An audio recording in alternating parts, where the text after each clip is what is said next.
And good evening. We are back again with our guest, Darren from Lakeshore Paranormal. And Mark's not here, as you can see, so I have a guest co host, Nick, from the Things Network, basically. Right? Things Network? That's That's that's good enough? correct. Yes. So, how are you doing, Nick? It's been a while. It's Or, been, Darren, I meant. oh, okay. I'm sorry. It's been a while since you've been on here, Darren. Oh yeah. What have you been up to since then? Um. Well, I have been actually not a whole lot, to be honest with you, because I recently had surgery in November, so I on my back. Um. Oh, But I'm just starting to get back out there. I did uh, a little session over there on the pier not too long ago.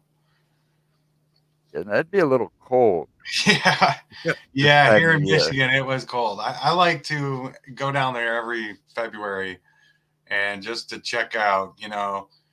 This year there's not a whole lot of ice going on because of the warm ups and stuff, but every year is different.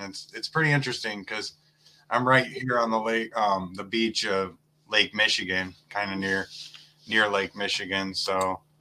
Um, so yeah, that's always interesting. And I got some future investigations coming up. So what is the story behind the pier? Why did you go to a pier? I mean, I've heard of haunted houses, lighthouses, the places, cryptids being in Lake Michigan, but I've never heard anybody talk of a pier. Well, on my video, it explains that there's been numerous drownings on there. I've even personally known some friends that have drowned off the pier there, and on the beach right there. Uh, you just have to be very cautious. You know, anyone can fall in, and Lake Michigan waters right there are really choppy, and waves are a lot different in freshwater than they are in the ocean. So you get pulled under very quickly. Well, I would imagine I wouldn't want to. I wouldn't Yeah. So want to I go. I honestly don't even have a number of how many people have died there. There it, there's over 100. I don't know. There's not. I mean, I don't know. There could So be as you many as a you think thousand. there's something going on to make people jump off that pier, or Well, I mean, there's a lot of weird energy because there's a part where I mentioned something. There's a whole bunch of people that broke out in a fight there too, and it's just there's a lot of weird things going on there. I guess you could say. So oh, I yeah, guess if I ever get that way, I'm gonna have to yeah. check that But out. I mean, again, it's a place where people come to party and enjoy their summers. So things like that are going to happen. But at the same time, you got a lot of this history, and the town is old, 1800s, 1838 to be exact, Grand Haven. So it wasn't always a pier. The main one, the Grand Haven Pier, which is the red one, um, that one wasn't always a pier. It was a lighthouse back in the 1840s, and then they converted it into a pier later on when they wanted to extend the channel a little. Oh, interesting. So I Yep. noticed, and we've talked about this one last time, and I remember this a little bit, but refresh us about that haunted hearse. Oh yeah. So yeah, that was exciting. That was last summer. I filmed that. A buddy of mine had picked up a hearse from Texas, and he drove it all the way back up here. And it, I wasn't able to show too much of the outside. It had a lot of decals to it, like for political reasons. Um, but anyway, there's a lot of negative energy to it, and then also he let me hold on to it for a couple months. So I ended up staying in it just to see if I could capture any EVPs and feel any energies. That was pretty interesting. It was definitely one to mark off the bucket list. Camping out in a hearse. Would you do What that, better Nick? can you? Nick, would you camp out in the back of a hearse? Honestly, I mean, it's kind of hard to say, but I would be willing to give it a shot though, just to see how something like that would work. I think you'd have to have a coffin in the back for me. Yeah, Probably. that would be. Yeah, he said he wanted to get a coffin. There wouldn't Why be. I not? couldn't imagine though. There wouldn't be much room in there with a coffin in it. Holy cow! But that thing was roomy though. It was a big hearse and it was fairly roomy. I had enough room where I could easily, comfortably sit up straight and move around easily. So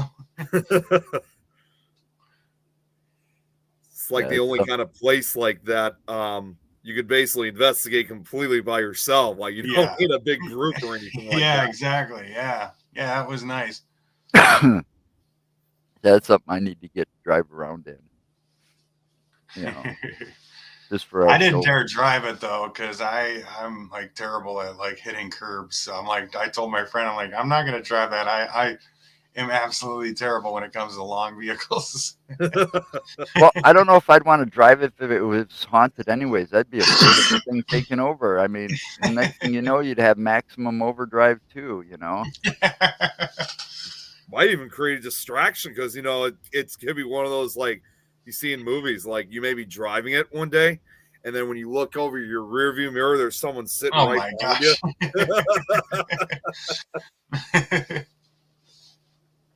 That is just so what do you got coming up now that you're getting back out there soon? You know. um, nothing like for sure in the books except for probably not until like May or June. We're gonna be heading back up to the SS City of Milwaukee car ferry, and that is parked up in Manistee, Michigan. And they converted it into a museum and restored it, but it was an old 1930s car ferry that almost sank a couple of times. There's some pretty um, big, like, dents in the inside of it from when it carried train cars. So if you Uh-huh. even imagine this, there's like some of these big main beams that are actually bent from some of these train cars flipping over. And just to think of the power in the middle of Lake Michigan, just, with the waves crashing over and over. Oh, And there's some history there. But I actually was there before. I spent a whole weekend there. We plan on doing it again this year.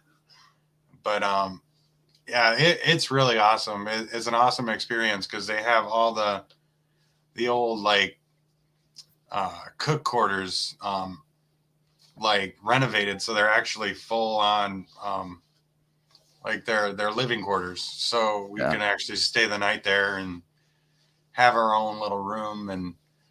And personally, I love it because it almost feels like you're stepping back into the 1920s, 1930s, and Well, it's just amazing. that would be like a World War II then, like vessel. Yeah, I That's mean, yeah. Yeah, it'd be interesting, but there is just on that lake alone. There's a lot of history of wreckage too. Absolutely. You know, and isn't there a cryptid or two that's usually Yeah. spotted on Lake Michigan in various Yeah, areas? that's my wife's territory. She had experiences with the dog man here in Michigan. yeah, the Michigan dog man I've heard of. Yeah, so I mean that the story she's told me is just incredible, and I 100% believe her. I mean the way she describes it every time. I mean, she seen one and she thought it was a bear at first, but it wasn't a bear, and it's interesting to think about. But you know I I haven't seen one myself, but we've been on a few investigations, but again, I don't know. There's a lot out there that we don't know. Well, at the same time, and I'm not totally sure of Michigan, but I'm pretty sure that you've got about the same uh, native creatures there as we do here in Wisconsin. And if I'm Mhm. not mistaken, the only bear you're going to see in Wisconsin is the black bear, which isn't it's not even the biggest of all the No, bears. and we have a few black bears here too, and yeah, they're not very big. They're So, I mean, it'd be kind of hard to get. I don't know how tall they get. I'm not a bear expert, but I've seen them before, and they're pretty easy to. Oh, that's a bear. You know, They're I've usually seen about one like six before. feet tall, I think. Yeah, So at they're least. yeah. Um, but this dog man's supposed to be like anywhere from 7 to 9 feet in some cases. You know, Hmm. that's a pretty big creature to try to, be a misidentification of something. yeah, Unless your mind's really playing some wicked tricks on you, and which is possible because I don't, some of those sightings, yeah, they're probably pretty credible, but there's got to be those few in there that are misidentifications of something. Evening. yeah. Oh, that's Bry. He's someone I've co-host. He's another co-host that I was actually with earlier today on the Cool. Frighteners earlier this afternoon. Yeah, you're a busy person when it comes to podcast. Yeah, that's always been part of my schedule. It was fun though, hanging with you guys though that last few days. That was a Yeah. blast. Oh, yeah. It was definitely. That's what I love about when it comes to hosting and co-hosting with podcasts. You always have a lot of fun with it. Yeah.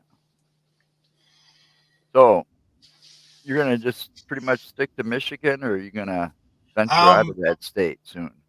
I mean, eventually, right now, it's more of a funding thing, but I mean, not gonna let that stop me, from further investigations here coming up. But you know, eventually, I'll make my way outside of Michigan, when the opportunity strikes. But the Yeah. more I dig into Michigan, there's so much going on here, and I would love to even start I don't think getting we're up to gonna the get to it UP. all in our. I don't think we're all gonna get to it all in our lifetime No, in our state. Yeah, I I couldn't mean, even start. yeah. Like as much as we'd love to, there's just so many of them that. you got so much going on down there in Illinois, and then you add in the mobster factor to that. You Yeah, know, I mean, like I was telling Nick, man, I'd like to get down that way just to get to that area where the St. Valentine's Day massacre took place. Oh right. wow, yeah. You know, That's only like 20 minutes away from me. eh, you know, and when it comes to Michigan, yeah, you can go on and on and on. I've looked at that book that I've got. I've got a book that's written, but I'm pretty sure there's another one identical to it, but it's all about Michigan. It's like a roadmap to all the paranormal stuff in Michigan. You I know, have some. and it just I goes think that's on the and on and on. unexplained books. I think I know which book you're talking about. Yeah, I just kind of perused it one day when I was at a library trying to get an autograph. I My dad actually found this at a yard sale, and believe it or not, paid 50 cents for it. But Oh wow, an atlas of Wow. Michigan cemeteries. check that out. So there are 3,800 cemeteries in Michigan. Oh my gosh, Holy shit. jeez. That was more than I was expecting. So, and it goes by county to county, and I didn't think there'd be that many cemeteries in a single state. I didn't think so either. I thought maybe 300. I didn't think 3,000. No shit. oh my gosh. I wonder what Wisconsin would say for that. I know. I Or was looking Illinois up to even. find. I Yeah. don't even know that came from like one of a library or something. So someone must have had it. Wow. That's a fine one for Illinois. That's a rare I'm glad find. it got into my hands though. So put it to good use. Yeah, preserve it. Well, it makes you also wonder too, like not only like for our Maybe- respective states of Illinois and Wisconsin, but then you kind of question which state out of the entire country has the most cemeteries. That is a good question. That is a very good question because that seems like a lot of cemeteries, and I've only probably scratched a tiny fraction of that. That's I've just probably only been to the surrounding counties. So I've I only mean, been at the ones that people already believe are haunted. Because yeah, I mean, they were in a I've been book to, somewhere. You know, but I don't even. I guess I've never realized how many. Because I live out in the country part of Wisconsin. I'm out in the middle of nowhere, and when we're going to another place, like into town or another county or something like that, and we're going a distance. I never really thought to sit back to count how many cemeteries we pass, you know, and I bet it's quite a few. yeah, absolutely. It looks like they're dying to get in there, as Bryce said. Yeah. Says too, Ontario seems to be active as of late, which I'm Yeah, not surprised. Oh, wow. Yeah, yeah, I I bet heard they have some history. we had. I can't remember who they were called, but we had a couple of paranormal groups from Canada, and one of them was from the Ontario area. And man, they had some stories to tell about some of the places up there. You Oh, know, I would The believe it. I being from Michigan, it was weird when one of my EVPs kind of came back, and I have a little French in me too. So I mean, I heard French, and I mean, at first I kind of thought it was just gibberish, and then I'm like, wait a second, that does sound kind of like a word, and then come to find out it was French, and so then I'm trying to think. I mean, this was an old cemetery and old farm cemetery from the mid 1800s. And I'm trying to think, why would somebody be speaking French there? And come to find out, there was a lot of French settlers around this area that came from Canada. So Well, it if you was it, think about it, oh, I'm pretty sorry, go ahead, Darren. interesting Sorry. to figure that out, through an EVP. It was putting two to two together. It was awesome.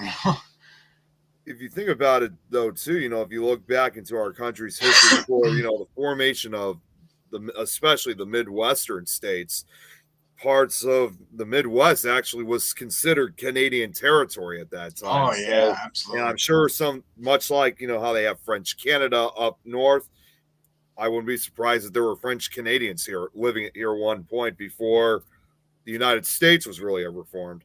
Yeah, right. that's I true. mean, consider it. I mean, you go back far enough, people, we're all aliens to Yeah. the United States. You know, I mean, it was the Native Americans that were here first.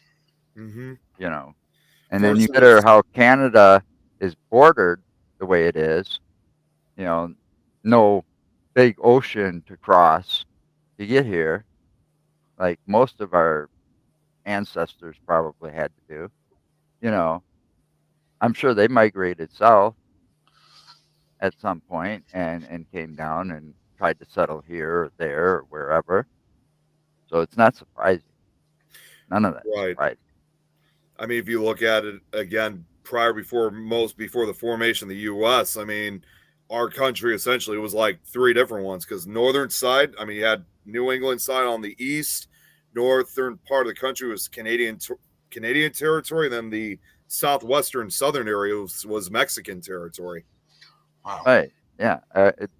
Yeah. And I sit there and forgot about the Mexican bordering us Yeah, Yeah. too. I mean, My it's wife so, was she went down to visit her sister in Texas, and she had a chance to go visit one of the hotels down there that was abandoned right on the border, and there was a lot of history with one of the sheriffs who would actually uh, help with the immigrants coming in. I guess I don't know. I guess in a way he was a little evil because he would kill people that would come in and hang them, and there was just oh, a lot of wow. dark history oh there. So man, I'm like, wow. yeah. Sounds like the power of the badge went to the head. Yeah. I like cases like that sometimes, but then again, at the same time, you wonder how those lawmen could be so Well, evil, I looked even into back him then. too. I looked into him too, and they still said he was like almost a hero. They're basically still Oh calling him a jeez. hero, Well, and they do that a lot. Yeah, they do. I mean, look at Cooper, for example, DB Cooper from the 70s. Oh yeah. Hijacked the plane.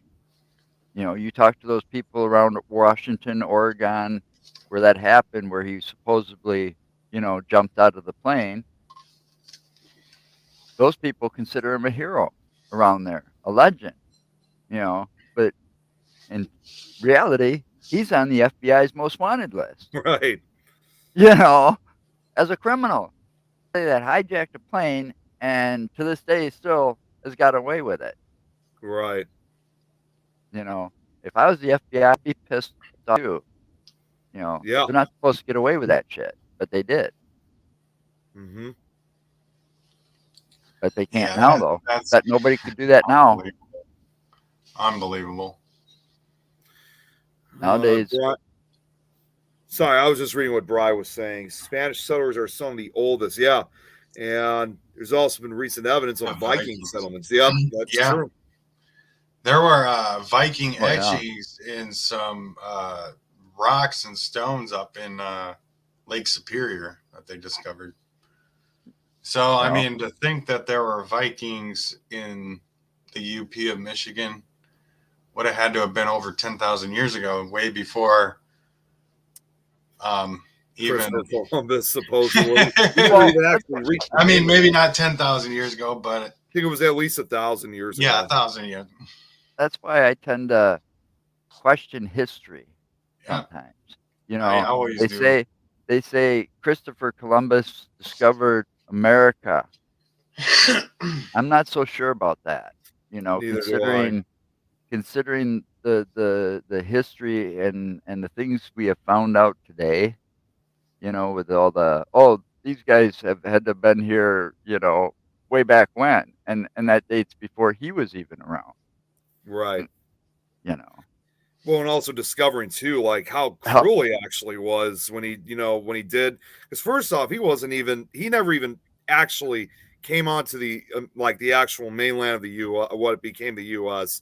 It was more of one of the Caribbean islands, and secondly, he was a real cruel person who eventually did get arrested for the crimes. But furthermore, and I also recently discovered this too, even long before Christopher Columbus ever showed up, we recently had discovered Chinese may have been among one of the first groups, because there was a book that was written that was called 1422. It was about a guy who visited China, and he kept seeing the number 1422 all over the place. And he thought to himself, must have been a very important year for the Chinese. So he asked around, and apparently they say their ancestors actually visited the U.S. Of course, they were a lot more, as what they said, they were a lot more peaceful than the European settlers that arrived, over 60 years later. Well, you think about it, Wisconsin didn't even become a state officially until like 1848. Correct. Illinois didn't become a state until 1818. Yeah, right. So 1838 or something like that. So you think about it, there was a lot of time for people to get here before that. Right. And with all that's bordered, with the Canada, Mexico, and all of that, yeah, a lot more likely some here first from those places. But then still, the original were the Native Americans. Yes. Yeah. And some of those and the white man in that kind of disrupting their holy cemeteries, like the burial grounds and those what do they call those the lines that you see on the ground? Not ley lines, right? Yeah, not the ley lines. What do they call them? Yeah, they're usually like shaped in characters. Yeah, they're like almost sketches in a way. I know what you're talking about. I can't remember the name of it. Yeah, I know what you're talking about. I'm drawing a blank right now. But we build over the top of those things. Oh, like burial and grounds. Then you wonder, and then we wonder why, things happen the way they do, or some of this paranormal stuff happens, or you go to a place and you're EMV or your EMP meter or a compass just goes nuts, Mm-hmm. or you see the Bray Road or you know, what was the other one? A skinwalker or something like that. Like Skinwalker that Ranch. can Yep. be traced back. The Wendigo or something. They can be traced back to the Native Americans, and you wonder why that stuff is being seen so much. Well, we disrupted some of their holy grounds and some of their holy lands, and you don't do that. You get bad juju. It's just as bad as moving a cemetery, Right. you know, or building on top of that cemetery and just taking away the headstones. You know, that came from the poltergeist. That's what inspired the poltergeist movie is Mm-hmm. people doing that. Yeah. Those ideas had to come from somewhere. I'll bet you somebody did that somewhere in the desert areas like that, and they were having some weird shit happening in their house.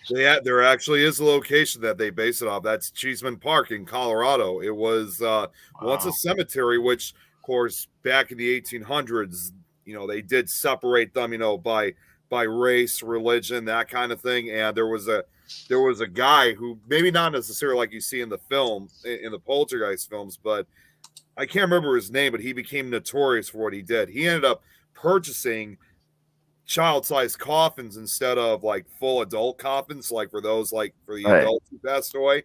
And he basically took their bones and just mixed them up and then put them somewhere else. I mean, it was just Jeez. incredibly cruel with what he did. Fortunately, he was caught. They did arrest him for it. I actually did a show at one point on it, which I think is still there. But because they no longer had a grave digger, they not all the bodies removed. And then as time went on, neighborhood was eventually built. They did indeed move the gravestones, but like in the movies, not the bodies. So Yeah. that was the real inspiration for Poltergeist. Let's see. How common do you think that was back then? It had to have been very common because Right. It happened here.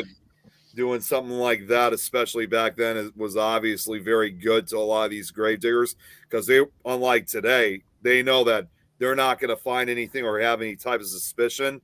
I mean, it was that era where you could get away with a certain crime like that at that time. Wow. Yeah, I believe that too. Mm-hmm. This place is getting weirder and weirder. I mean, people are seeing U.S. more commonly nowadays. Right. You know what irritates me or bugs me a little bit is a lot of people don't know this. So recently a lot of people do know about the fact that they declassified a lot of UFO documents. Now the government's being sneaky. They're now calling them UFAs or UAFs. I've heard about that. Yeah, I think And it was so UAF. now whatever happens from now forward is going into a different file. Classified file. So, yeah. yeah, it may have declassified what happened in the past, but now. Yeah, but a lot of that declassified stuff is still blacked out. It is. Yeah, a lot of it is so redacted. It's ridiculous. Yeah, that's it. Redacted was the word I was looking for. Ridiculous. Actually, it's called UAP. That's what it was. UAP. Yeah, that's unidentified anomalous phenomenon. Ridiculous, though. You're not going to be able to change that definition. No, they're always going to find a way to keep their tracks hidden. Not only here, but everyone around the world, and this also goes for even those who speak different languages. It has always and probably will always be referred to as UFOs. Oh, absolutely. Probably. I mean, I think it's going to stay that way for a long time, and it makes more sense. Yeah, it does. I mean, they tend to be what they are. They're unidentified flying objects. They're in the sky. Obviously, they're flying if they're in the sky. And we have no clue what they are. Well, that makes sense. And that's the same thing, too, also like with USOs, which is unidentified submerged objects coming from lakes or oceans. I mean, there's no way you're going to be able to change that either. So I think, honestly, out of all the countries out there that will probably never change the subject is undoubtedly Mexico, Central, and South America. Because in my opinion, just looking. I mean, you hear, hey Irene, good to see you. Morning. Good morning. Yeah, Irene. It She, don't look if like you look morning at, outside. well, she's in Tokyo, Japan. So Ah, yeah.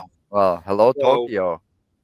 but if you look at those countries, those countries have probably more UFO sightings than anyone. I've often called that area the UFO capital of the world, and they're always excited about it when they have these reports. So if they're going to try to change the name, it's going to take a lot of strength to do that, because people down there's no way they're going to change that name. Yeah. Well, I have a few UFO videos. Obviously, I probably didn't see anything when I was filming myself, but I touched base on a few cases that were here in West Michigan. So it was pretty interesting. I like being able to, diversify some of my content. I feel like paranormal is a broad term when it comes to like, it is. It's a very broad term. ghosts, UFOs, the cryptid, all sorts, whatever. Yeah, I like to do anything that's not really that just fits under that The unexplained unexplainable, category. basically. Right. It I like intrigues me. anything that intrigues me. Yeah, like the unexplained, like unsolved cases. You know, or the conspiracy theories. And I'm I've talking been the getting safe into ones. those. I've been getting into those 411 cases too a lot lately, and there's a really good documentary. It's the missing 411. I don't know if you're on. I think it's on. I don't know. It might be on Amazon Prime or. The name does sound familiar. It's on one of them. But I yeah, heard of it. 411. That's a really good one. It's about the disappearances in like the state parks and people going missing without any trace, absolutely I no heard trace. something about that show recently. Yeah. That's just odd, in a way, like, because Yeah, I mean, no if trace. somebody were to die, maybe an animal would come along and scatter the remains. You would find something. You'd find something. You would find something, but when somebody think just about it, you got the FBI out there or the police department out there with they've got specialized canines. You got the drug sifting dogs, and then they got the ones that'll sniff out cadavers and stuff like that.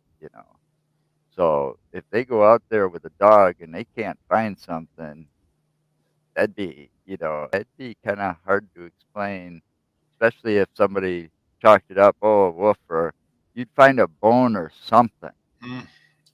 Yeah. I mean, some of these creatures out there, depending on the area, aren't going to eat the whole body without a trace. No. There's going to be something left behind. Yeah. It depends on the creatures. I mean, here in Wisconsin, you got bears, wolves, cougars, but it's going to take time for that body to be totally gone. And there's still going to be bones left behind. Not to mention blood, too. Right. Yeah, blood. Yeah. Yeah, that's weird. It really is. It's strange. Some of that stuff, those missing disappearances, sometimes I think some of them just, when there's not a single trace and somebody just somehow disappears, most people, okay, back then it was the mafia was involved. Okay, yeah, they could do that. But what about, thinking on the paranormal level, somebody stumbled across a portal or something and stepped through it. That I've heard of stories doesn't know how to get back.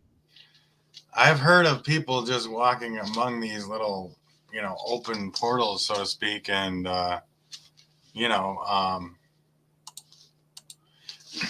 seeing like a doorway to a different dimension or a different world in the middle of the woods. So I mean, I don't know. It's possible, but you never know. Well, they got that. The question is, if you were to stumble upon one, would you go through it? I don't know. I couldn't answer that until I stumbled upon it, I guess. Yeah, that's true. I mean, Hey, Jacqueline. Joe, you're getting quite some of the viewers, because I know each of these viewers who are watching, they're from the UK, and like I said, Irene's from Japan, so wow, kind of cool to see like people from overseas watching. awesome. That's awesome. And then they got that. They got what, there's a forest somewhere that people actually have Yeah, gone missing. Aokigahara Forest, or better known as the Suicide Forest, on the base of Mount Fuji. That forest there, I wouldn't want to walk into. I don't think I would either. I'm very sensitive I'm an empath, so I'm very sensitive when it comes to like emotions. Right. The emotion side of the spiritual activity, that's where I'd probably draw the line, because I don't want to go in there thinking, well, maybe something's going to attach me and then maybe I want to kill myself, or, They say it's the second most popular place in the world to commit suicide after San Francisco's Golden Gate Bridge. Yeah, And not only that, but to this day, not only are the suicides still going on, but furthermore, they're still finding bodies there to this day. That is just weird. I mean, it's strange, but it's sad, and it's just, they got signs basically posted all over the place, like both in Japanese and English. Just simple message of, life is precious. Think of your family. That's been going on for at least since the 1950s, but I'm sure it's probably gone longer than that. Wow. Suicide Waterfall. There's a couple movies I never heard of that one. They did a couple movies. I forget the name of them, but we just watched. My wife and I just watched one that was based off of that. It was pretty good, actually. But it's just unbelievable. I know it's Hollywood, but but that place is real, and it's just pretty strange to think about and sad, really. It's also known to be eerily quiet. I mean, there's not even that much animal life in that area. Like, it is just silent. I mean, it's almost like, as I would put it, because I've seen a few videos of people going to that forest. It's like you're kind of hearing almost the sound of death, almost, because there's no wildlife, there's no birds. It's just, and it's always, that would. I mean, some people may see it as the perfect place to investigate, but at the same time, though, there's a lot of negative energy, especially with the so-called Yuri, which is the Japanese term for angry ghost. So it's also probably an area that not only that would attach to you, but they'd be those kind of entities that's what I would worry about. Essentially their territory. You go in, they're going to attack you, or maybe. I feel like when there's suicide involved, I don't know. When YouTube sometimes weird about that word, but I get on Facebook. But when that's involved, I feel like it opens a doorway or opens something to a negative entity almost, or they can come in. So I couldn't imagine that place having nothing but negativity around, or sadness, or I don't know if I'd want to go there, and I wouldn't probably make it more than 5 minutes in there without wanting to just. I mean, just like any forest, it's easy to get lost. Put into it. I mean, you approach a forest. If I approach a forest, I expect to hear the wildlife. Right. I'm going there to listen for the music, and the music's nature. Hi, babe. Yeah, I mean, it's like what Irene said. There's not even no bugs, no snakes, nothing. So, but it's also it's also a place too where, much like any other forest, obviously, they say there's also a lot of people who've been known to have gotten lost in that forest, because a lot of it is, while there are a few paths that do lead to certain areas, there's a lot of areas that are unmarked. So if you go on the paths, you're going to get lost. Jeez. I think there's a lot of places like that, though. Where there's more than that. Especially here in the United States, I know there's a few that I heard of where you can walk into the forest and you can easily get yourself lost. Mm-hmm. And might not be found for days. Yeah, I was going to say, even on rare occasions, sometimes may never be able to be seen again, at least for a few days, or even on rare occasions, even at all. You can just disappear and may never be found. Yeah, it is sad. That's my wife there, Allie. Hi, babe. Yeah, she's the one that went to Texas, investigated. She went with her nephew. Well, if she's interested in the dog man, she had us come to Wisconsin. We need to out the Beast of Bray Road. Maybe that is something we can look into this summer, definitely, because we need to get out. We're trying to get out this year. out I'm of only an Michigan. hour away from Bray Road, so I'm pretty close to I'm it. dying, Darren, I'm dying to get out. I've been cooped up all summer. I was cooped up Yeah, I've been or cooped all up summer last all. year pretty much because of things marked in my, and it's like me and the wife should have just went. And Well, that makes my two wife of and us. I I already need to get out decided too. whether Mark wants to go with us or not. We're going out this summer, when that weather gets warmer. Um, but we do have plans to make it back to Bray Road because we've been researching that place for like 3.5 years now. It's I would like to become actually. an obsession in a way. That would be awesome. We have a car ferry over here, right here in the town that I'm in. So I almost would probably. I would love to take the ferry. I have a fascination with boats, so if it gives me a chance to go through Lake Michigan, I will take that chance. I didn't I didn't go on to a ferry on for the first time until what was it? 2, 3 years ago was the first time that we drove onto a ferry with our car, and it was like it was cool. I got out, you know, had a bunch of bikers behind us, so I started talking to those guys first and got my That's camera awesome. out, started filming, hoping to see something, cool, but nothing. No Just a lot of monster, just water. water, yeah. Few ducks, you know, but it I've was never cool as been on a hell. ferry. Yeah, neither have I. Yeah, we have one here, and then it goes to Wisconsin. I think I'm not Yeah, sure exactly where. yeah, that's the one I wanna go on once, just to go to Michigan. Yeah, it Just comes do it. right here in Muskegon, Right. so that's where I'm at. But I think you have to go downtown, and then I'm not sure how much the tickets are. I think, yeah, probably Well, the can't one be I as took bad as driving. So, well, the one I took was the Merrimack Ferry in Wisconsin. It goes across Merrimack River or something like that, or Wisconsin River or whatever it is. I had to use it. It was kind of a shortcut to get to where my son was getting married at. It was fun. An experience, and that's I do it awesome. just to go to Michigan That's awesome. because that'd be a better drive than having to go through Ohio Oh, and absolutely. Yeah. all that other shit come up. What would be? I'd have to go through Indiana too Oh, to come yeah. up. Indiana. Right. Yeah, I went down there when I went down to Joliet. That was the first time for me to drive through out of state. So it was a little.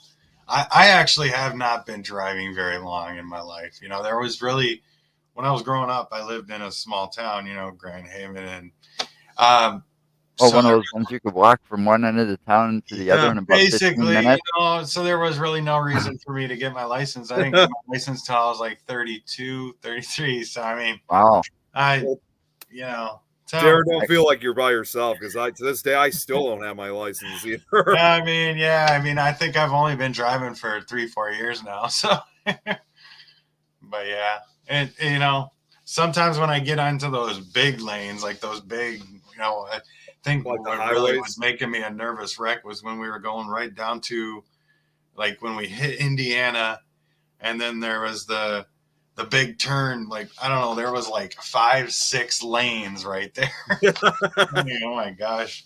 I've probably been on that road too. My wife gets nervous over all those bridges, those Yeah, big ones, the Right? those bridges. big ones. You Yeah. know, the bridges you see down like if you were in Milwaukee, Wisconsin, that were Oh, like really geez, yeah. high, and there's a Oh, the bunch big, of yeah, tall. They don't think she would like Mackinac then. or the big ones that you see down when you go to like from here we go to like Iowa, and there's some big ones in Iowa that you cross that go across the Mississippi Yep. River, Oh, I've yeah. been on those ones. Yep. and she can't stand those, and it's like I don't have a problem with those. I have a problem with I just don't want to get stuck on the ones that the drawbridges. The drawbridges. Oh my Drawbridges, gosh, we yeah. got one here that gets We've got a stuck few of them all up the north. time. It gets stuck all the time. It's like it'll go up and then it'll get stuck, and then you're sitting there in traffic for about 3 hours. Wait till you get over here, Nick, what Bryce said. I start driving. I start driving again. I'd have to be like Bandit and say, okay, let's see if I can jump it. Oh my gosh. I got Daredevil. Yeah, no, I'd have a fear of getting caught on that sucker, as Oh it my was gosh. rising, Yeah. Yeah. and they weren't paying attention there in the switch house or whatever it's called, the control tower. But yeah, I don't mind them. I think they're to watch, to sit back and watch because around here they've got the big old, they do them for the big old tugboats and stuff that they have that go through and Hmm. stuff. Yeah. But they're like way up north, from me, like up and around the Green Bay area. That's where you see them here.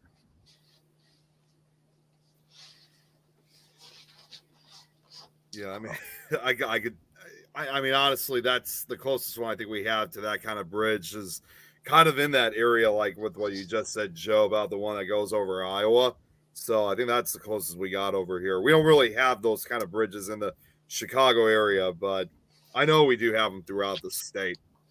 I don't like driving no more. I drove living for too long. I got my license when I was 18, and back then it was a different when it came to driving. But nowadays, I was man, gonna say different everything. I get road rage just being a passenger. Prices, You most of know, our tilt bridges are redundant now. Wow. Jeez. oh, Oh yeah, my wife said I've been to Prairie Road. It's a very small road, but it's very interesting to be Yeah, there. it's only yeah. like Well, if you come here and you contact me, I'll get you to a place that's not Prairie Road. Well, That I'm sure isn't Prairie there's Road. more sightings other than just Bray Road. That's oh what I'm yeah. thinking. Well, there's a property that sits adjacent to Bray Road. Okay, Oh wow. and there is a guy out there from Caps. I'm going to give him a shout out. He knows I'll do it if I ever talk about this. He dubbed the place um, the Skinwalker Ranch of Wisconsin. Wow. When we got to this property, we were just expecting stories of the dog man and evidence of a possible dog man. Okay, that's all we were expecting. We got a lot more than what we bargained for. Wow. Okay. Um, we were out there for our first overnight investigation early last year, I believe it was. Um, we were with a gentleman that I consider our mentor. His name's Dale Kazmarek, Who's a and native here in Chicago. so it wasn't just and I. This guy that's been doing it since the 70s was along with us. And we pretty much got chased off the property that night. And we were trying to stay because most of the pictures we saw from the trail cameras that are set up and rotated throughout that property by the owner are are triggered with the shots that are extremely interesting and unexplainable right in that early sunrise hours, 5, 6 o'clock in the morning in the summertime when the sun's rising, right around that time. You get the good triggers and some of the good pictures. That was the most common hour. We couldn't make it. We got chased off the property. Wow. And what I mean by that is the most damaging thing that can, besides rain, that can happen to your equipment is the moisture from fog. And we had fog roll in so thick and so fast that we had to go. And by the time we were done packing up and just sweeping the area with flashlights to make sure we didn't leave anything in the ground, Wow. the fog was gone Wow. just as fast as it came in. And that happened right after Dale had a tablet hooked up as a thermal camera. And so he had a bigger screen, about a 10-inch screen to look at. And he caught an upright thermal figure in the cornfield that ran adjacent to this property. And then we lost it. And after we lost it, while we were doing all of this and trying to find it again, Mark was out on the property walking alongside the cornfield, and he had a camera and stuff with him. He came back and he told us there something was following him in the cornfield. Up there, when we lost it, you can hear us on camera saying we think it followed. Oh, wow. Okay.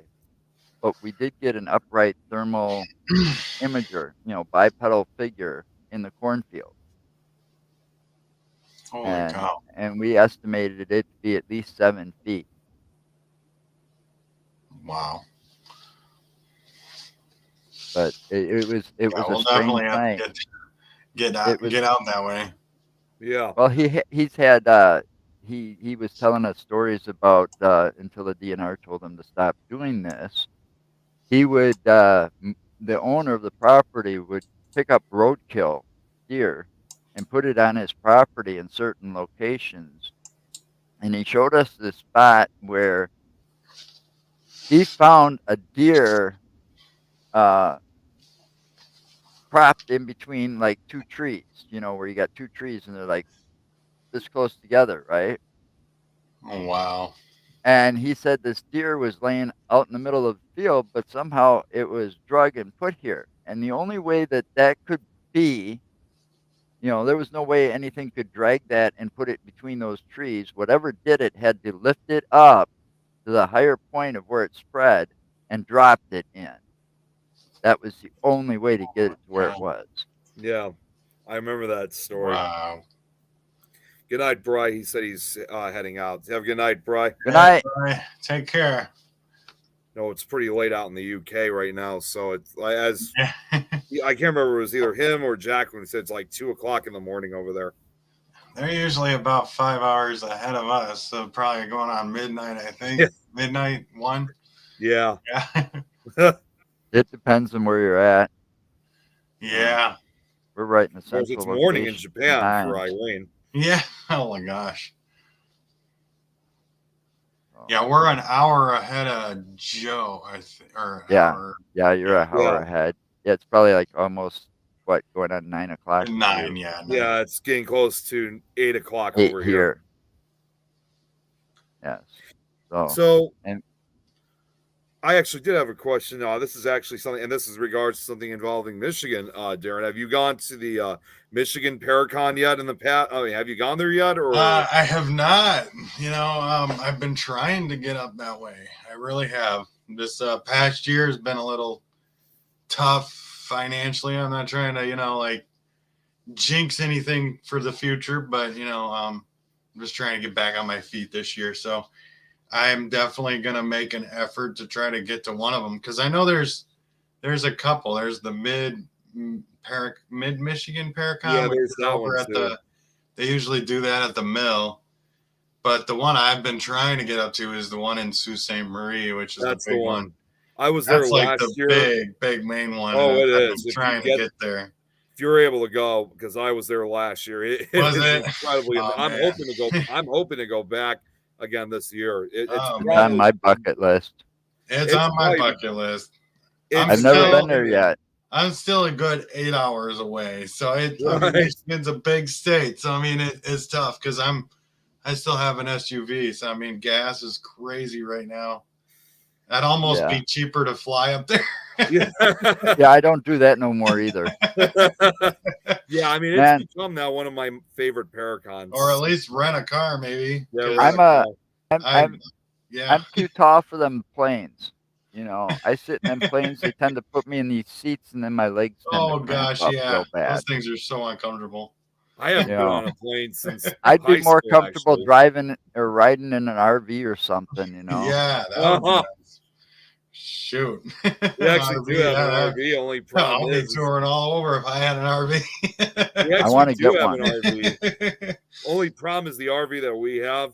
It's like from 1987. Oh my gosh! And my dad had said even when we first bought it, he did not trust it going no more than 100 miles with it. Yeah. Yeah, I don't know if I'd want to. I see some of the. That's why I see some of those for sale. Some of those old ones from the 80s or something. Oh, it's for sale, cheap. Yeah, what's wrong with it? You know, I mean, I want to be able to go to those places where we'd have to rent a motel, and so this way it saves us the hotel cost. You Right. Yeah. know, by just having the parking lot or whatever, just pull over in for the night. You know, cops are going to respect you. Hey, I'm too tired to drive, man. I'm taking a break. You know, I mean, we're not hurting anybody, Better be safe than sorry. right? But I mean, after what Mark did to us, that son of a bitch, we went to fire our school and the Buddy Holly crash site with Dale Kazmarek last year, I think it was, or the year before. This trip was all planned out, and it's like, Mark, got to book us a hotel. Oh no, we'll just play it by ear. Oh, jeez. We get down there, not a hotel available within 150 Oh miles, gosh. Oh man. and that was down in Maxwell, Iowa.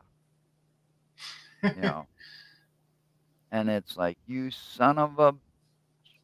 So he ended up driving back all night, and we found a hotel that was 8 miles away from where we were at the time, and we had to pay, a pretty penny for a shitty Oh, room. excuse me. Oh my gosh. Yeah, they had some kind of fishing competition going on along the Mississippi River, so it was a There's pain a in the place ass. up here. There's a few places that are on my bucket list, and a few of them are just right here in Michigan. But one of them is an old bed and breakfast up here in Traverse City, and they're right on the lake. And I've heard of paranormal investigators being able to go in there and stay the night. So that's definitely something that's on my bucket list. That would be interesting to find out. Yeah, see, we should have stayed the night. We had a chance because we were there with Dale at our school with Dale, and the people that were own the school at the time and were running it offered us to spend the night there, or we could even sleep in our vehicles out in the parking lot. Nobody'd bug us. We should have stayed there, bunked down there. Oh, oh well, shit happens. Well, if I got an RV, yeah, I'm traveling a lot. So I Yeah. want a new one. I want a new one because I want to make sure that sucker gets where it's going. But Right. Michigan's big on my list because of that Eloise. Eloise, yeah, no, I need to get over there too. I would love to investigate Eloise, just Where's once. he always at? That's in Detroit. Yeah. I'm literally on the opposite side of the state. So I'm over here on Lake Michigan side. So Okay. it can be a little tough. I don't like really cities, and plus, my truck don't lock very good, so I'm worried about break-ins when I go over there. So And just like any city, there's always going to be, it's no different than like what we have in Chicago. There's a lot of crime and stuff that does go yeah, around. so I mean, I don't get over that way a whole lot, but I won't drive in Chicago ever. I go to Oh, yeah, Lansing from time to time. There was a place outside of Lansing. I don't know if you ever heard of the Bath School Massacre. Yeah, I have heard from It 1927. was actually technically one of the worst school massacres in the U.S. history. I think it was one of the first. I think it was one of the first. It was one of the first and one of the worst because the only reason it doesn't stay on the radar is because it wasn't a shooting; it was an explosion.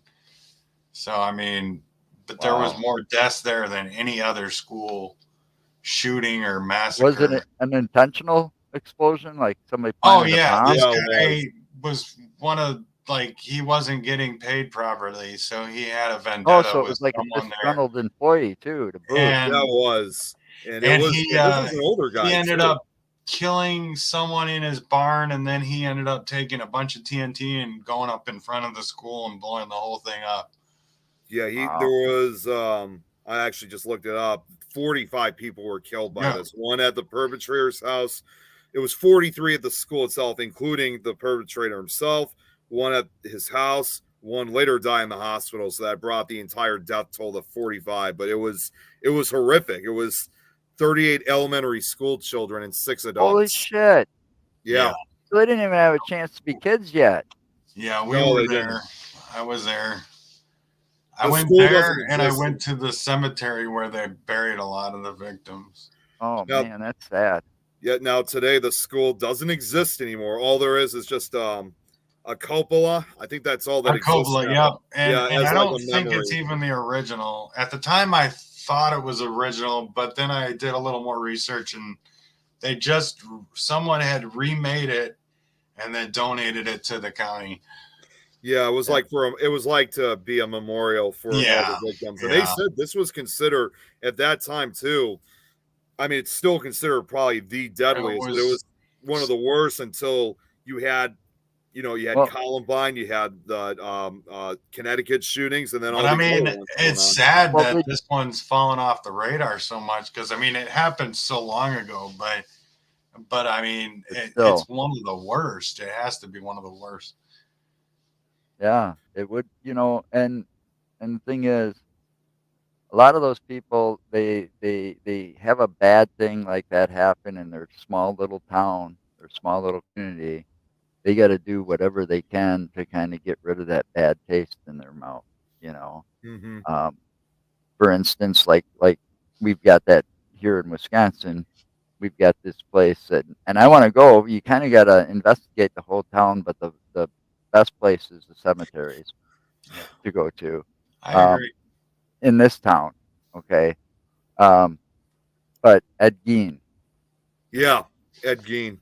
all Oh right, wow, up. He was from Plainsville, Wisconsin. Mm-hmm. Okay, they burnt his house down to the ground. There's nothing there but a vacant lot that's what I heard. Yep.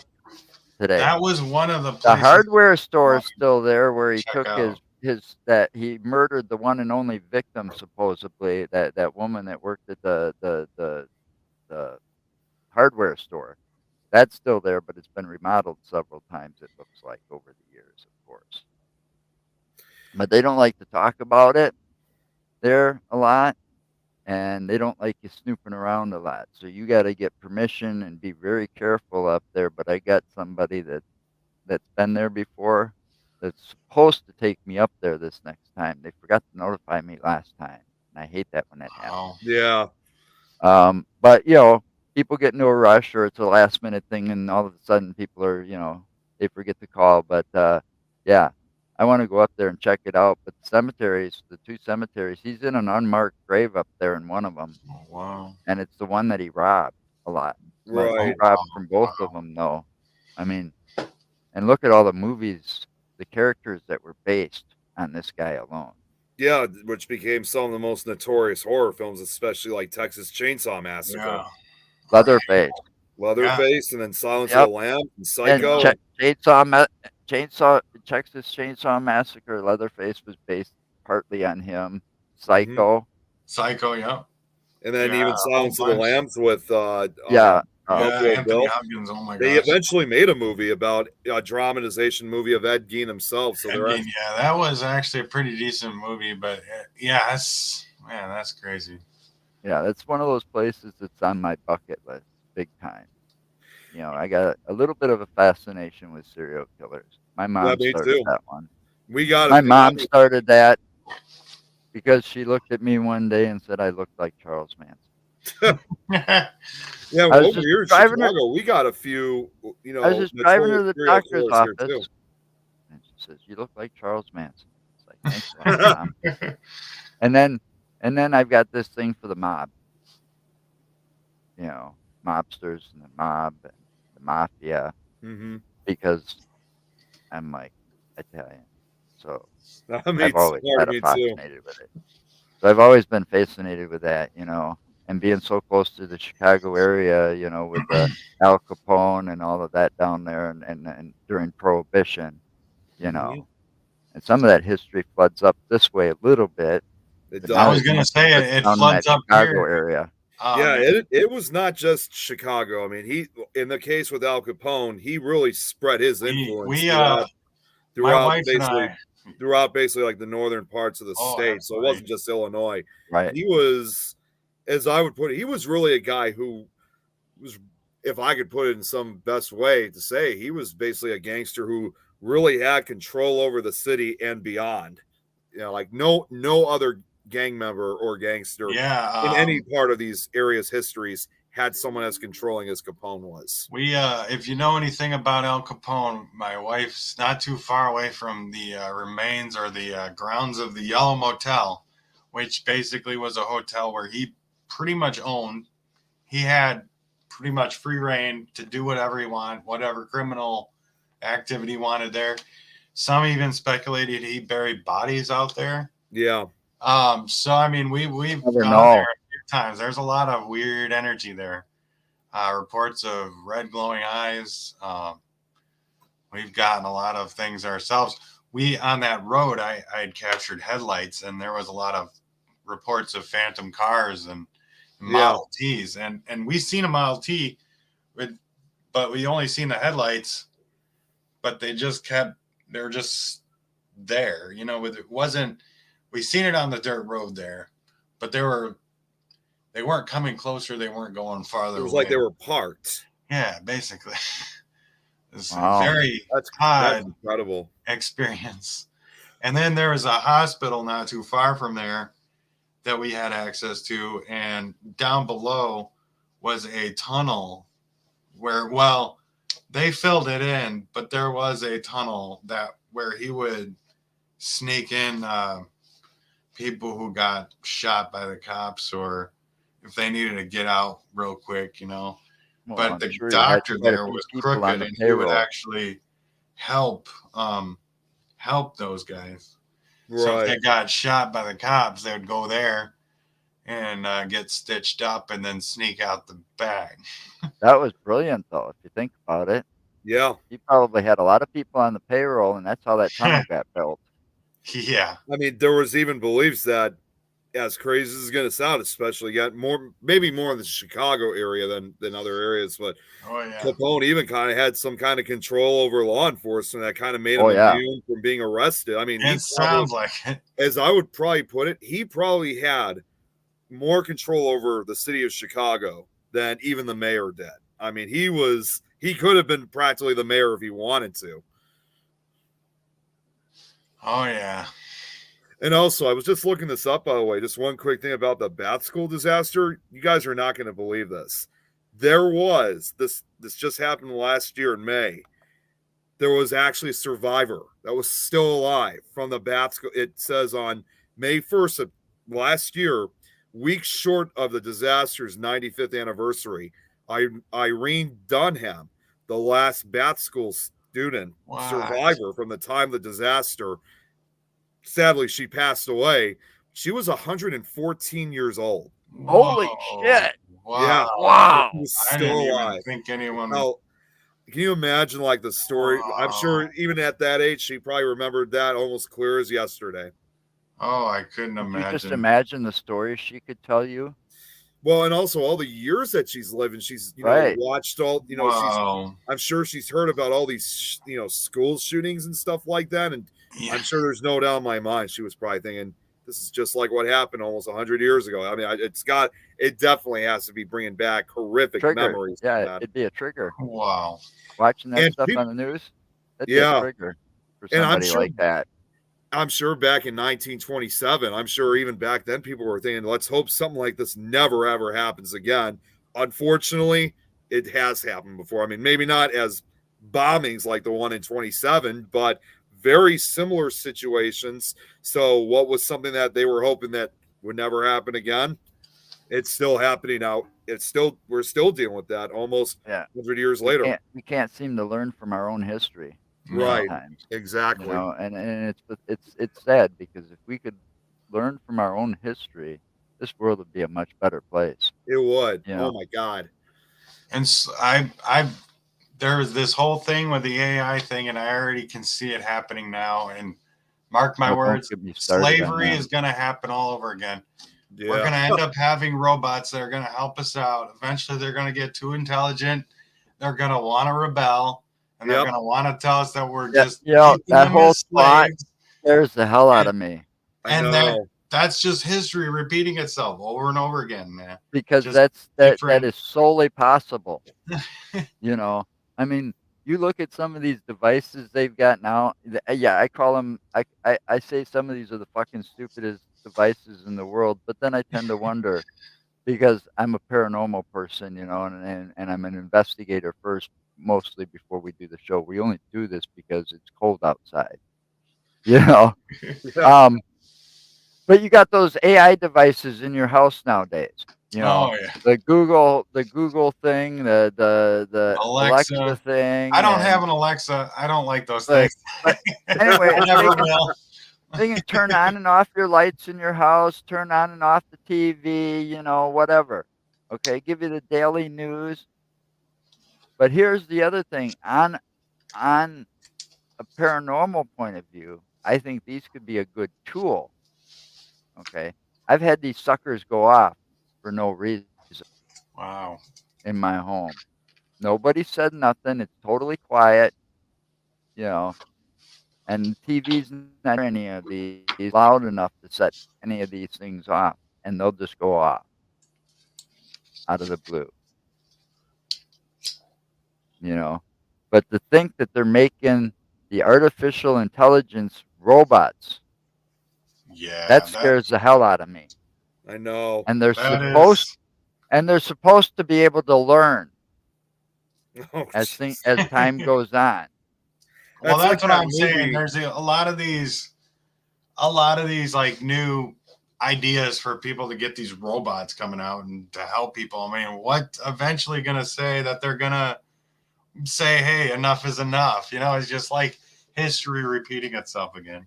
Well, if you Well, look recently, there was that movie Megan that came out that kind of did deal with that type of scenario. Because in this case here, you have, someone out there building a certain robot, in this case for kids, that is supposed to be playful. It's something that's supposed to, pretty much benefit humanity, especially for the future of children. And then as time goes on, all of a sudden, this once called playful robot doll suddenly turns on you and starts well, becoming this murderous doll. yeah. Yeah, that's just it. That's taking it too far. I I know. really Yeah. think. I mean, it's like this right here. It says, "Gone to the store not Wow. far from where I live, and they actually have a robot working for them."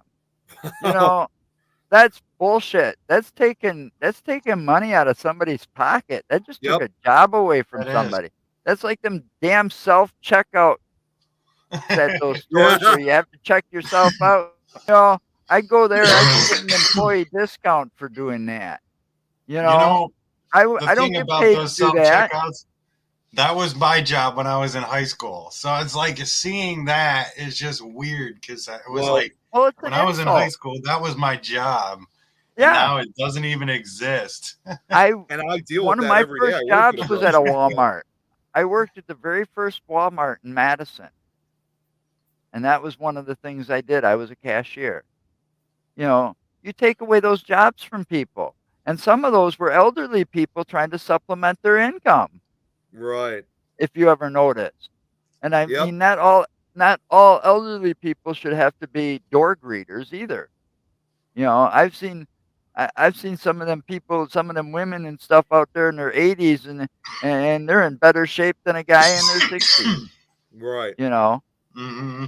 I mean, they don't want to sit there and be a door greeter. They want to sit there and do something. Be the person cashing people, checking people out. But you put in all those self checkouts, you're gonna get you're taking away people's jobs, and then you want to know why inflation's so bad. Well, these stores are being stupid, and they're putting in these self checkouts, and Yep. now their theft rate has gone way up because they're trusting some of these shoplifters to fucking check themselves out. Yeah. We got that over in our Oh, we grocery got store too. cameras all over the place, right over the top of those. They can't get away with this bullshit. They find a way. Hey, Josh, you just tuned in. Good to see you, Josh. I mean, Hey, I Yeah, think hello, it's the Josh. biggest mistake they ever made. I know. I really do. I mean, they might think that it's cutting costs and saving them money, but how much money did it actually cost them to put them fucking things in the first place? Right. Right. Yeah. And now compare that to maybe a year or two what it would have cost them to have an employee in there that You know, wanted this, that would have been they're starting dedicated to do that. because they wanted to supplement their income because Social Security doesn't pay you a lot, you know. They're starting to do that with McDonald's now. They're doing more of the robot stuff. I've seen those. You Yeah. know, Well, to be honest with you, I don't eat fast food. I really can't. I try so hard not to eat it, and it's it's especially getting too McDonald's. expensive nowadays. I know. Well, not even Yeah, that. it's My gotten stomach really expensive. doesn't even freaking like fast food, so I just avoid it in general. But I hear that they're doing the whole automated thing. I mean, personally, maybe that's a good thing when it comes to the fast foods. You don't get any boogers in your food. Right. Well, it's also some of these kids tend to think the reason they're doing it is some of these kids nowadays they think that they're too good for McDonald's. Oh, You know, jeez. you got to start somewhere. You got to get Yeah, some that's how I experience and think. I mean, some. I You get got the to get whole some thing though. work ethic somehow. It's a You know, good because it's a good training job because right. if you start I'm, taking away these easy jobs, where does that leave you in the workforce for beginners? I don't know. You're gonna Right, honestly exactly. you have this gap between all the easy work being taken over by AIs. Suddenly, then every job is going to be tough. Mhm. And Yeah. then where do we go from there? I mean, you're going to have to be a genius just to get a job. Well, that's like you gotta have a college degree to work on a car nowadays. Geez, yeah. Oh I man. mean, look at all the shit that they put in those cars over the years. You know, I mean, that's the And same now with thing. You know, electric cars, they're going to just need, instead of mechanics, electricians. back in the '70s, the cars that I had back in the '70s, man, I could work on. You know, and I was no mechanic, but I could fix just about anything in one of those cars from the '70s. It was pretty simple. Nowadays, I don't know a fucking thing about a damn car. Yeah. Right. Yeah. You know, I hear they don't even Many have computers. carburetors on the damn things nowadays. You know, you open up the engine, you're looking for the car, no air filter, no carburetor. What the fuck? You know, and then you can't even fit inside the engine in the engine compartment to work on the goddamn thing because they've got all that crap in there and it just barely fits inside there. You know, you could actually back in my day, you could actually climb inside the engine compartment and work on the fucking thing. You know, Yeah. and be able to get to the whole engine or climb or Well, just really easily slide underneath and do it. it's all computerized shit Nowadays, you in have to these take cars. half of it apart just to get to change the valve cover gaskets or something, even if they even have valve covers anymore. You know, I don't know. But yeah, it's gotten bad. Technology is a scary thing. It It's is. Yeah. moving way too fast. It Yep. I mean, seems like these past 5 years or couple years, it just seems like it's going quick now. It's moving quick, and I feel like it's going to get quicker and quicker. well, yeah. I mean, it's and the stuff's getting and you'd think it would be getting more expensive, but it's getting a lot cheaper. You know, if you take this computer that I got right here and I go back 5, 6 years, I don't even have to go back that far, see? Okay? I'd get nowhere near this type of computer at this price that Oh, I paid for absolutely. it. I would have had to pay almost 2, 3 times that to get something close to this. Okay? So the prices are going down. Now, if they do what they say they're going to do and start making chips here, just think what that'll do to the technology. Yeah. That prices are going to go down. The advances are going to go much faster, and the next thing you know, you're going to those phones that we carry around are going to be even more dangerous than they are sometimes. Yeah. I mean, Yeah. people taking videos and stuff. They'll be able to record from their pocket or whatever. I mean, it's amazing and it's scary all at the same time. And they need to leave the AI stuff alone. That Right. AI robots and trying to make these robots to to take over jobs that they think people are just too lazy to do, or they can't fill because they don't want to pay enough. Yeah. I think that AI technology for that kind of stuff is just messing in the wrong direction, and it can be a dangerous turn on the world. I would say And, let's like I don't mind the AI stuff, the closer we get to I grew up on Star Wars, so the closer we get to Star Wars, the cooler. So, but when it comes to taking away the jobs like that, especially the beginning jobs, it seems like it's like they're really jumping the gun on that too. And it's like, why? Yeah. It's just they want to save money.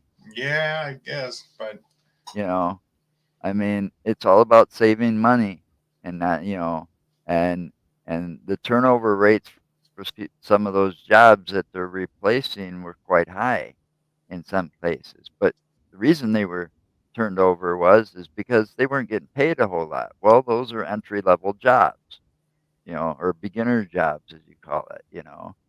I mean, you got to start somewhere. You got to learn somewhere. You got to learn to crawl before you can walk. But I think they've taken the AI thing and some of this stuff way too far. I have this app on my phone now, and they made an update to it where it can make ultra realistic pictures just by you describing whatever you want it to make, and it turns out to be a photorealistic picture. Well, those phones are nothing more than a computer in your hand now. Anything you can imagine, you can just come up with, and it's there. Yeah. It's just... Yeah. They're designing tiny little apps that take up very little space that can do a lot nowadays. And to think that this is just the infancy of it. I mean, imagine 50 years from now. Yeah. Imagine then, yeah. Just try to imagine growing up without this stuff. I was lucky enough to grow up without the internet, so I am thankful without for that. internets, without cell phones. I mean, so that that's the same thing with me. I know I'm younger, but still, I was fortunate enough to grow up with the same, because we really didn't start. Honestly, when I look back at it, I was outside in the woods playing, making forts and... All right, see? So, all right, I like that. I like what you just said. You were outside in the woods making forts and stuff. So you were using your imagination. Yeah. Yep. Oh, yeah. All right. That's what I did. A lot. That's what's scary about Hollywood and some of these places. With this younger generation, they have no imagination. There's times, like sometimes when I'm talking to people, like even if it's people like around my parents' ages, and if they're on their phones and stuff like that, it's just like I think to myself, man, if I could trade places with the era that they grew up in, I definitely would, because it's like it gets annoying after a while. Like when they're constantly on their phones. I mean, growing up for me, even when that drives me nuts. Even when growing up for me in the 90s and early 2000s, yes, around 2007 or so, that's when a lot of kids were starting to use cell phones. But of course, the iPhone was that was that thing that you had to be rich to have. That was when it was expensive as hell. They're sitting there with the nose in it all day long. It was like I can remember from my school days that even when they had them, they weren't really that frequently used. I mean, the only time that they were ever heavily used was just when they were listening to music, and that was it. Yeah, let's bring back those days. The simple. I miss them. I won't even go back to high school because I know I love my music. I challenged my stepdaughter to give up her phone for 24 hours. I would walk in the woods with a Discman, literally, just like one of those compact players where you play a CD, and kind of like a Walkman, but a little advanced. I grew up with the Walkman. I remember when the first Walkman came out. Wow. Oh man, I had the best of both worlds. I grew up my whole childhood was in the 90s, so yep. But now you can have this little player. Now you got this little device where you can fit thousands of songs on, and it's not necessarily a phone, but then it's that little MP3 players. Remember those? Yeah. Yep. I think I had one. Oh yeah. Yep. You could also put those in your car, and some of them, and dial them into the right radio station so that you could hear them through the car stereo. Yep. I loved those things. I miss Josh. having one. 70s, 80s, baby here. Yeah. Yeah, well, that's when I grew up in the 70s and the 80s.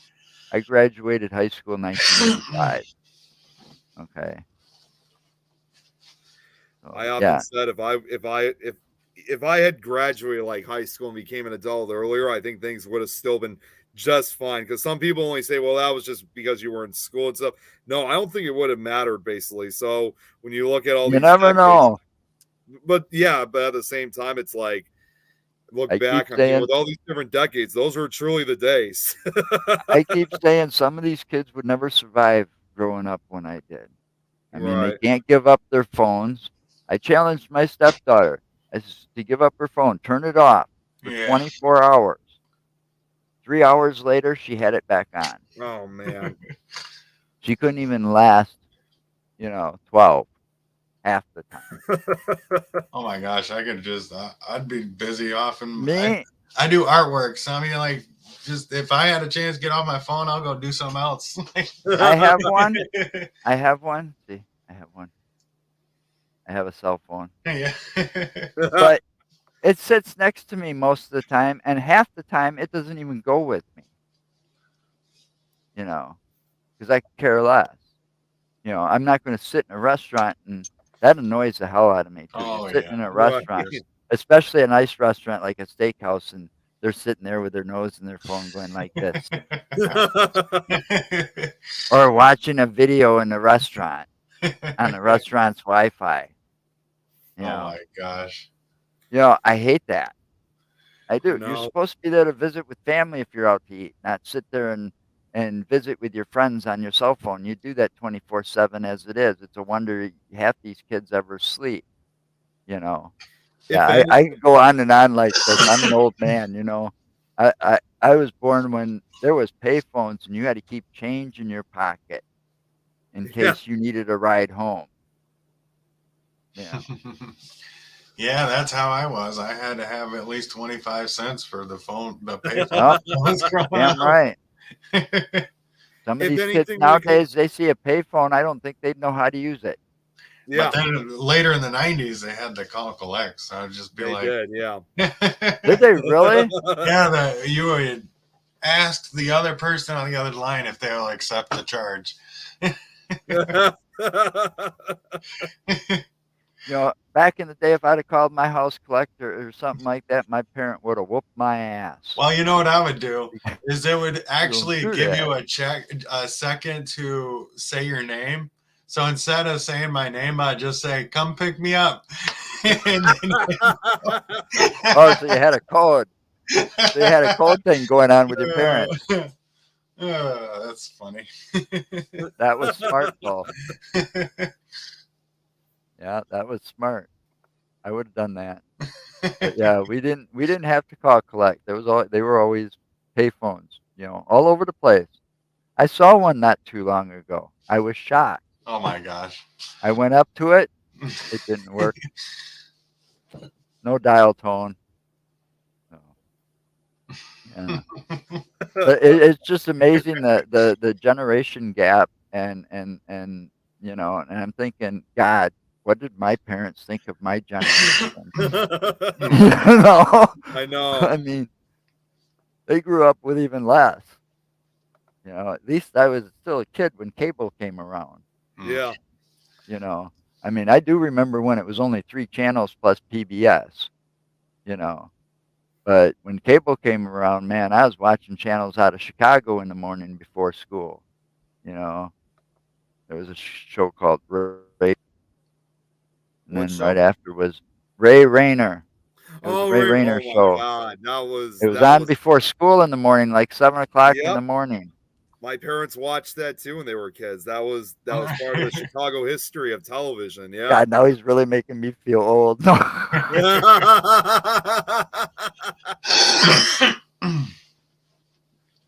Oh. Well, anyway, Darren, I guess people can find you on your Facebook page. Yeah, me or on her Lakeshore Lakeshore Paranormal, Paranormal. or Lakeshore Productions TV. And then you've got a YouTube channel. Yep, Lakeshore Paranormal and Lakeshore Productions TV as well. But you don't have a real website yet, do you? I did, but then it kind of went under. I couldn't keep up with the. I didn't really like the site I was going through, so I'm gonna change that around. So Yeah, that happens. yeah. So So yeah, I'll it get happens. back up there. I don't have an actual website yet, but I'm everywhere else. I'm on TikTok, Facebook, Twitter, You do YouTube. I do a lot of the on my I'm spare still not time. I sure what do that like is. special effects makeup. So I've been doing the mask stuff. So I make Oh, that'd be kind of cool. yeah, I I'll have make to check. masks and I'll have to check into that one. yeah. They So used to have a yeah. show on Sci-Fi that did that. Oh yeah. Face Off. A That lot did of the people have been special. telling me Yeah, I've heard when of when that. it was Yeah. going on. I knew a few people that actually went on there, but a lot of people were telling me I should go on there, but I was just well, maybe you should. I'm They not even sure if still that do the show's show. still going on, but Yeah. I know it was really more into the sculpting, which I'm still kind of learning. So it would have been, I don't know, it was stiff competition, I guess you could say. I have a lot of learning to do, but I guess you never know.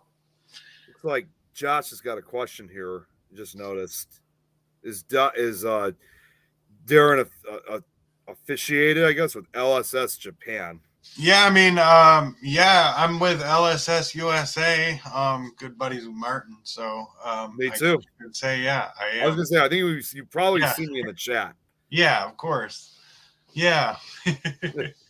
So yeah, I got to get back in touch with Martin here pretty soon. I've been kind of cramming everything in this week. It's crazy, but I'm trying to get back in touch with everyone and get on That makes track. two of us because Well, I suppose with back surgery, you were laid up for a while.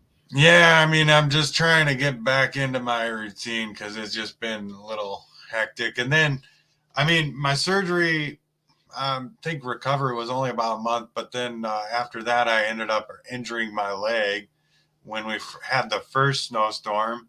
I decided to go and document it. So then I slipped and fell, and I tore one of my muscles, like my I forget, like right there on the side of my knee. But yeah, so that was no fun. I ended up going into the emergency room, and then they put me in a splint, and they told me I couldn't do a whole lot for about 5 weeks. oh boy, Stay off I'm your like, oh feet. my gosh, I just got off of surgery too, and it's just like, man.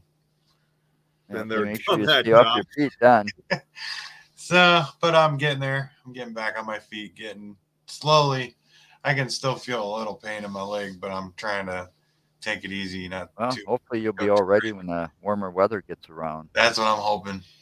By Yeah, the time hopefully, spring, we said earlier, hopefully we can eventually plan something for Bray. that would be awesome, man. We Yeah. really do need to come up with something because it's been way too long on my end before since I've been at an actual location because sometimes life happens. You have Yeah, to it's put been a while. Yeah, life happened a first. lot last I year. can't always focus on the YouTube stuff. As much as I wish I could.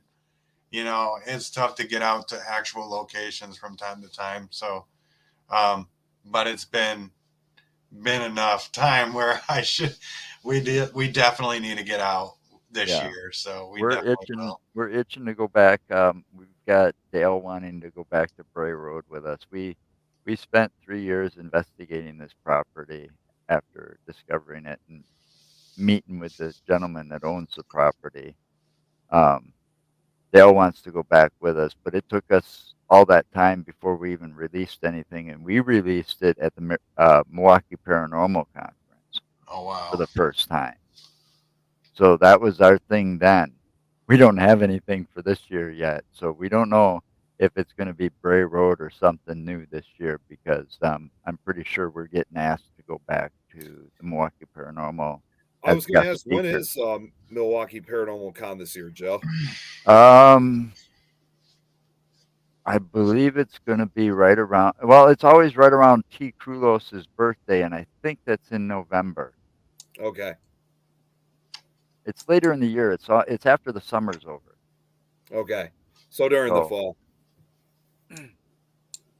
so it's either October or November. I can't remember which. It was in the early part of it, like the second week. You know, because this last year I think it was like the 12th, 13th, and the 14th. It's always a 3-day event. It's free to go to, and it's always at It's always been at El Verno College in Milwaukee. Yeah, I'm looking on the page right now. They don't have a date yet, but they have been posting stuff, a few different things about for 2023 Sparacon. Yeah, yeah. The director for that is T. Krulos. Yeah, we didn't get. We attended the first one. We were just there attending the first one, and had a blast. And before we left, T. Krulos came up to me and Mark and just basically told us, didn't ask us, he just told us that we were going to be part of the following year's Milwaukee Paranormal Conference. So it's like, oh shit, talk about pressure, you know? So, and I had stage fright real bad, real bad. Oh I got wow. stage fright real bad. All right. I mean, I freaked out. I I freaked out for a fundraiser. My dad's like, "You raised all this money, wanted to give me, they presented me with an autographed football at Barry Alvarez and all of this." And I freaked out, man. I couldn't give the speech. I was freaked out. Um, but I made it through the Milwaukee Paranormal Conference, thanks to the guy Wow. that owned the property and some advice that he gave me. So he gave me some good advice. He's just don't look at those people straight in the eyes. Look above and beyond them, type, you know. That's what I'm probably going to be doing actually later this year. Because Joe, I thought I should let you know that I just recently got a message from someone who would like for me to be a speaker at a Paracon later this year. It's going to be down in Central Illinois, though. It's Cool. I don't remember what the name of it is, but it's in the town of Clinton, which is about 2.5 hours southeast, I think, kind of somewhere in the central part of the state. And they asked me to be a speaker for this thing, so I'm nervous Cool. about it, but at the same time, I've always heard the more you do, the more you do stuff like that, the more chance your stage fright could finally start lowering down. But it's not going to be anytime soon. The date that he's chosen for this won't be until pretty much really close till about Halloween, about Saturday, October Wow. 28th. So it's That's when still a lot of several the months. conventions pick up too, is right Yeah, around it that does. Halloween time frame. Yeah, it's um, it's gonna be a while. I mean, they haven't even really fully confirmed and have because it's still in very early development. But I guess only time will tell. As we get closer. I mean, I can't say obviously anything else because there's just not that many details. I mean, understandably, we just entered early February. We don't have any other details. Well, I found that doing the podcast like this and talking to people that I don't know at first, and with all the people watching, even though I can't see them, helped. But the best advice I got was from the guy that owned the Bray Road property that we go to, and he just said, "Don't look them directly in the eyes. Look above and beyond them."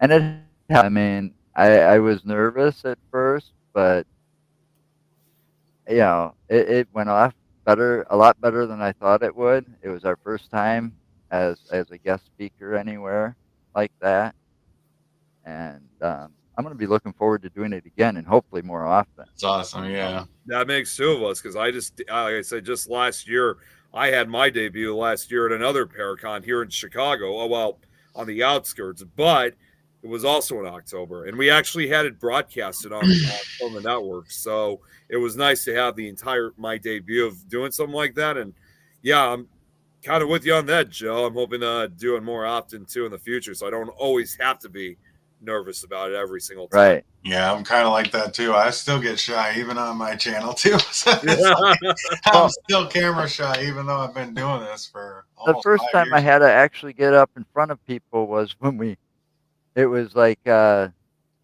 2020. What was it? Hold on. 2000 or no? Yeah, it was yeah 2020. Um, we actually had to get up and give an acceptance speech in 2020 because we won a Wisconsin Podcast Award from the Wisconsin Podcast Association. So we won an award for our podcast, which was cool as hell, you That's know. awesome. But that was probably the most nervous point because I didn't have Lee's advice then, and I wish I did back then because that might have went a lot better than it did. Yeah. But yeah, I got the advice from him, and I loved I thanked him for it because he was also our guest on our show that day because we broadcasted our show live from the college, which was cool as hell because I was nervous about that even pulling that off. That was a first. And then my daughter got married like 2 weeks later, so walking down the aisle and giving her away and all of that made me nervous because all eyes are going to be on her, and when you're doing the father daughter dance, all eyes are on that, and it's Yeah. like shit. I don't like all eyes on me, but they're on her. That's what I had to kept thinking. That was another piece of advice. Just think that all eyes are on her, and it's like okay, I'm just a shadow here. Yeah. I don't.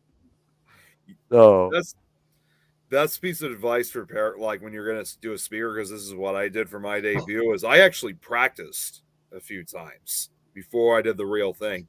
So I did it like once, twice before I did my speaking at the Chicago Paracon last year.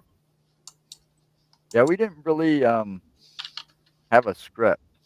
Right. And getting Mark to trying to do a script for something like that was like, yeah, trying to pull teeth from yeah, it wasn't going to happen.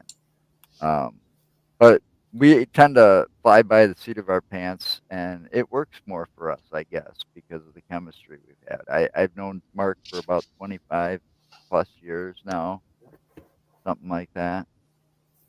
But when we started doing this was fun. Yeah. And we got to wrap it up because I'm getting tired and I got to eat. And we're past the hour mark. So Way past the hour mark. yeah, but that's okay. It happens. Yeah, that's all right. Darren, thank you. As Hey, long as you're you're having welcome. fun with it. And good luck with your back. I hope you Oh continue yeah, to heal it'll and get heal. It, better. it already pretty much healed. It wasn't any like bone surgery or anything. It was them Yeah. getting I don't know. It's called lipoma. It's just like almost a bunch of fat buildup, and Almost more like on the muscles and the bones. yeah, themselves. and they had to take it out. It's like Yikes. still rough though. It was still a rough surgery. And yes, Josh, you're absolutely right. He makes a good point. He says it's important to have a topic and a good host in podcasts. Yeah, that's true. Yeah, Absolutely. you know about that. Darren, Used to piss people off. After when we get off, I'm actually going to send you, Joe, if you wanted to, I'll send you, there's actually a Wigga page about that survivor of the bat school disaster. Oh, wow. I'm going to send it. And it actually has photos of her, like when she was younger to the time that she passed away.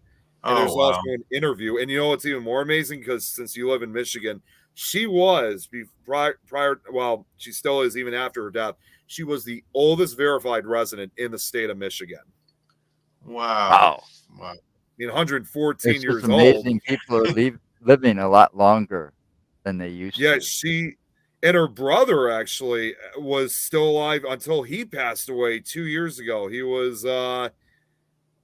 lived till September of 2021 and lived to the age of 102. Oh, And Irene actually continued driving until she was 106. That's amazing. Holy cow. There's a lot amazing. more information. I'll have to send it to you guys, but it's just driving Miss Daisy there.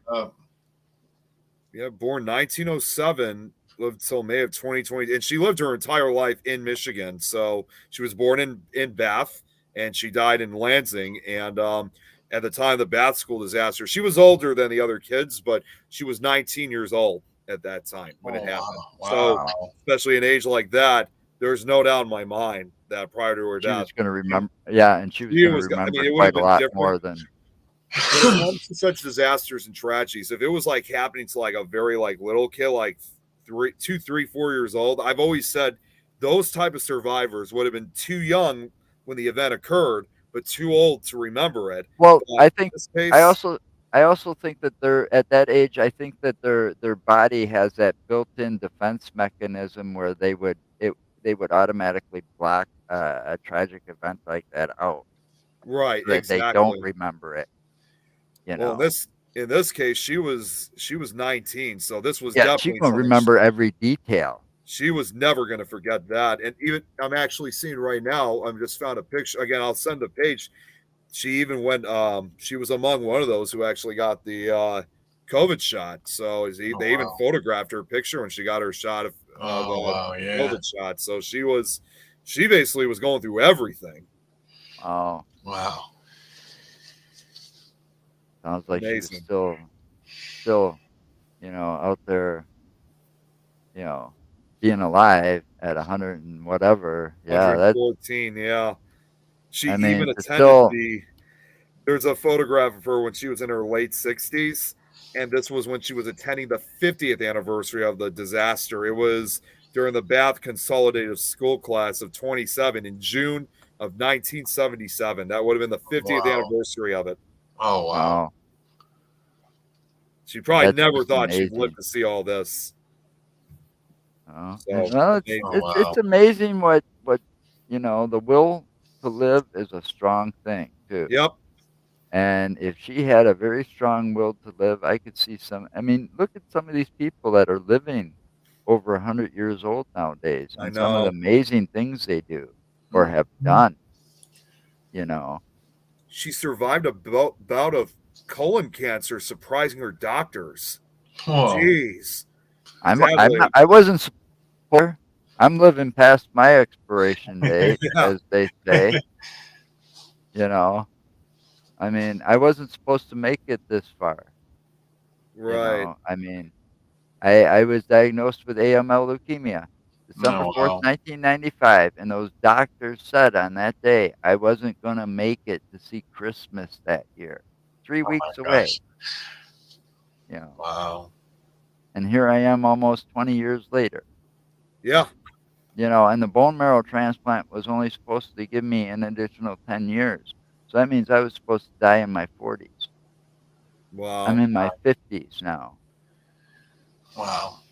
So, who knows how far I could go. I keep telling everybody I'm gonna live forever because 'cause I'm a vampire. Yeah. Hey, it could be possible. I could make it to 100 and something. Maybe I'm not done yet. Yeah, maybe not. I hope so. I don't wanna die tomorrow, that's for sure. Yeah, right. Well, if I can give you But guys, anyway, I was going to say, if I can give you guys a little bit of leeway in this case, I mean, the now oldest person that's in Michigan now is Bonita Gibson. She is 111. She was born back in wow. 1911, so Wow. she is now the oldest verified. And much like some of these other people, she said she remembers the Spanish flu pandemic, and one of her brothers went to fight in World War One, and she also survived whooping cough as a child. So Wow. she was another person who got the COVID shot. So she along with Irene, they were apparently among the oldest people to have ever gotten the vaccine in the world. Wow. So that's Wow. amazing. That's a strong will to survive right there. Oh, yeah. And I think that's what gets people over those things like cancer and stuff like that and gets them to Mhm. fight it, survive it, you Right. know? I mean, I believe Yep. that's what got me to survive it. But I'm gonna end this now. We can talk backstage if you want. Sure. Um, anyway, so thanks for watching, everybody. It's been fun. Insane Asylum is going to be back next Friday, hopefully with Mark. If not, well, too bad for Mark. We'll have fun without him. And Janet Ramsey, speaking of Michigan, Janet Ramsey and her crew will be with us. So, and it's always a fun blast with her too. So thank you, Darren, for coming on. Yeah, you're welcome. Thank you, Nick, for filling in as co-host. Absolutely. My Uh, pleasure. And everybody, stay safe. And remember, anything's possible. We'll see you next week. Take care.